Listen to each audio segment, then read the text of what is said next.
who's driving that growth and where is that money going to? As you can see, most of it goes into solar, wind, and biomass. That's sort of the technology aspect. But the growth has actually continued to grow even with the economic crisis. So the growth per annum went from 104 to 179. These are billions of euros. And it grew to nearly 200 billion euros in 2011. The trend is that it's going to continue to go up. And the pie chart is, if you look at it, it's a lot on the three sort of traditional renewable energy technologies. So people in this room, and rightly so, are going, okay, so there's a lot of private sector money going into those traditional sectors. We need to go into the less, quote-unquote, sexy technologies, and or adaptation, or vulnerability, and things like that. So that's really where I see the trends and where the public agencies should be leading. And I think that this is a role for people like Gaf, the role for out there, the role for all of you here. We can take care of the sort of more traditional business, but we still need help, and that comes in different things, in different forms. The clean tech ranking, this is very interesting to me, a capitalist guy, to see China at the lead. And it's quite striking that China has decided to do this in a very state-driven policy. So the state says we're going to bet on these technologies, and it actually puts a lot of resources to work. But on that list, besides China and the US, countries that stick out are Brazil, and there's a couple of others that are not really, so what we would normally think of as Indonesia might be one that is, and so if you look at some of the markets that you're looking at, some of the emerging markets are really beginning to lead the way as well. South Korea, people have mentioned here, is one of the big push.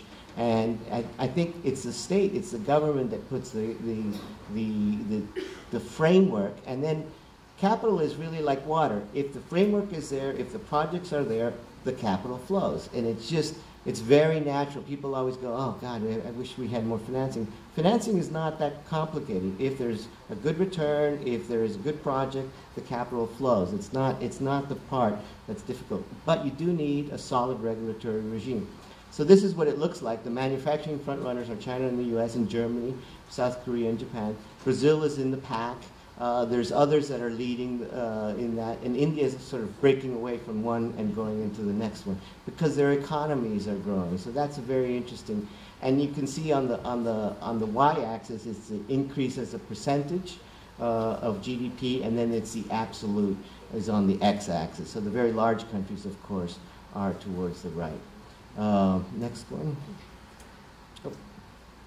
And this is sort of who are the leading companies, and then we're just sort of drilling down into China. But what's very interesting to me as a capital guy is a lot of loans went into these companies, and then there was a lot of IPOs. So if you look at that list on the right, there is 8 out of 10 or 7 out of 10 are Chinese companies doing an IPO. So we, in the private equity business, what do? We make investments, and we stay there for a while. We stay there from 5 to 7 to 8 years, at the long side, about 10 years. But we really look to sell our investment. And the natural exit for us is an IPO, an initial public offering, and that is where we make the most money. But it's very difficult to do. And so that's one of the problems that we have in green investing, in green capital allocations. It's very unusual for green companies in Latin America and other places to have a successful IPO. So that reduces the number of exits that you can possibly have. And so you're really looking at trade sales, what we call trade sales or strategic sales, which is when you sell to a larger company. My old company, we actually did it the other way around. We had an IPO first, and then we sold to Suez from France, 260 megawatts footprint here in Latin America. It was very successful, but we were fortunate because Suez was now looking to buy other green companies, and so they paid a good price for us, basically because we had used risk capital, which is expensive, high cost of money, and Suez has a low capital cost, which is because they're a large utility, partly owned by the government of France, and their cost of capital is much lower. So the discount rate on our cash flows were very different for them than they were for us when we started. So we have this cost of capital arbitrage, and we're able to make a profit. This is basically what private equity guys like me do. We arbitrage opportunities.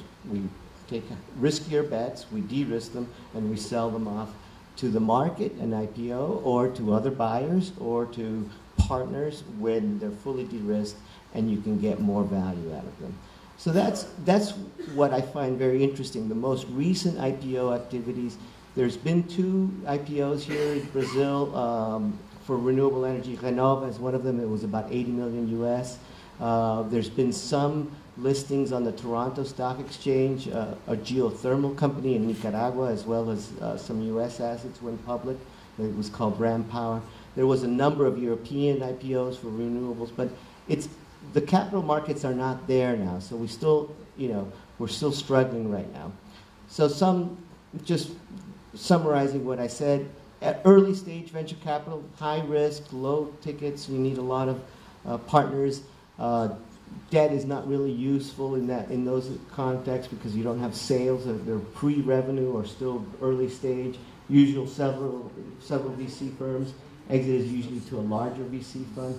Private equity funds, like our new fund, is more growth stage capital or infrastructure type of funds, where you're looking at projects with steady cash flow streams. And so there's different flavors and different types of equity, as well as the mix that you need. For infrastructure, you have a high leverage, a lot of debt, and a little bit of capital because it's very safe. But for the earlier stages, you need a mix of both. And of course, grant money is always very welcome, David. So we don't object to free money. That always helps the equation. Some conclusions. I don't have a lot of new things to say on that, but stable fundamental growth is very important. So Brazil is enjoying a big boom, has enjoyed a big boom. China has come down, but it's still very strong. Peru is a market I would highlight in Latin America, 6 or 8% growth rates over the number of years. Strong and favorable regulatory regimes.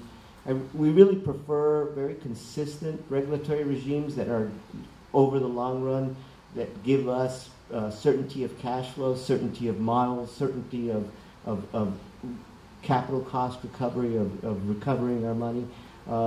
Financing requirements, like I've mentioned earlier, both debt and equity capital. And equity is very critical for early stage, so when there's a lot of risk and you can lose it all, that's okay. One of the very interesting statistics of Silicon Valley for you all to know is 97% of all of their returns, so over 40 years of Silicon Valley, 97% come from 3% of their companies. So they make 97% bad bets, and that's really where it comes. So they bet a lot on a lot of failures, but it doesn't matter because one Facebook makes up for 100 billion bad ones. And so capital markets are important, but also very important to see that they're functioning properly. So right now, the last few years have been very choppy. There's been a lot of volatility. The exchange rate has been very volatile as well, with the flight to quality. The dollar suddenly goes up for no real reason because the economy in the States is not that strong, but it goes up because it's a flight to quality. So a lot of planning has to be done around. And I think the message I want to give all of you here is it's very important what the IDFC is doing. It's very important what Benedessa is doing. Very important what CAF. Very important what Jeff does. The supply of capital towards the green economy is very, very important. You do need the delivery mechanisms, but you do need a signal up there that there is capital available, and so that really helps the long-term equation. I think that's all for now. Okay. Muy bien. Muchas gracias. Muito obrigado. Tchau.